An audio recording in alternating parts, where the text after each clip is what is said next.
నేను చెప్పినట్టే పవన్ కళ్యాణ్ చేశాడు. అన్నయన నాగబాబుకి ఇచ్చేశాడు ఎమ్మెల్సీ. మరి చంద్రబాబు నాయుడు గారు టీడీపీ తరపునే కదా ఇచ్చారు. ఏం చెప్పారు వర్మకి పిఠాపురంలో? నువ్వు పవన్ కళ్యాణ్కి మద్దతు పోటీ చేయకుండా నెక్స్ట్ ఎమ్మెల్సీ నీకే ఇస్తానని దేవుడి సాక్షిగా చెప్పాడు. ఆ వర్మేమో అమరావతిలో, విజయవాడలో పవన్ కళ్యాణ్ చుట్టూ, చంద్రబాబు చుట్టూ తిరుగుతున్నాడు. అయ్యా మీ మాట నిలబెట్టుకోండి అని. బుద్ధుందా వర్మ? వాళ్ళ మాట నిలబెట్టుకోరని అప్పుడే చెప్పాను కదా.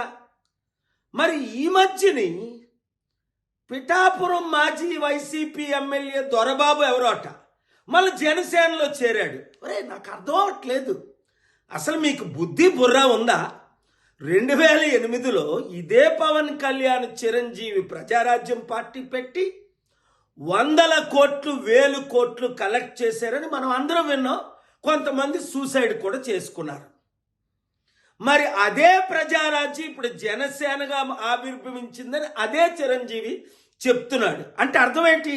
అదే పాలసీలతో వచ్చే ఎలక్షన్లో మరలా మేము 100,000 కోట్లు కలెక్ట్ చేస్తాం, మా కుటుంబం మాత్రం ఎమ్మెల్సీ, మంత్రి, ముఖ్యమంత్రి పదవులు అనుభవిస్తాం. తెలివైనోడు ఎవ్వడు ఆ పార్టీలో చేరడు. మూర్ఖులు, గుడ్డోలు, బుర్రలేనోళ్ళు మాత్రమే చేరుతారు అందులో.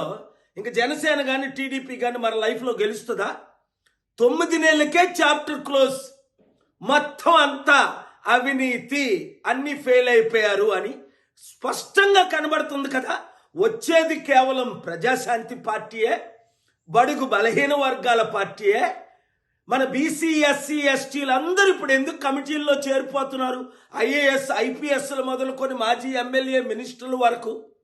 మీరు కూడా ప్రజాశాంతి పార్టీలో చేరండి, ప్రజలకు సేవ చేయండి. కుటుంబ కుల పార్టీకి ఇప్పుడైనా గుడ్ బై చెప్పండి. చెప్పని మీ ఎమ్మెల్యేలకు, అరే యూత్, నిరుద్యోగులు, మీరు వాళ్ళకు బుద్ధి చెప్పండి. ఈ వీడియో సత్యమైనది గనుక అందరికీ షేర్ చేయండి. మరిన్ని వీడియోస్ కోసం ఛానల్ ని సబ్స్క్రైబ్ చేయండి. లేటెస్ట్ అప్డేట్స్ కోసం వాట్సాప్ ఛానల్ ని ఫాలో అవ్వండి. ఆ లింక్ డిస్క్రిప్షన్ లో ఉంది.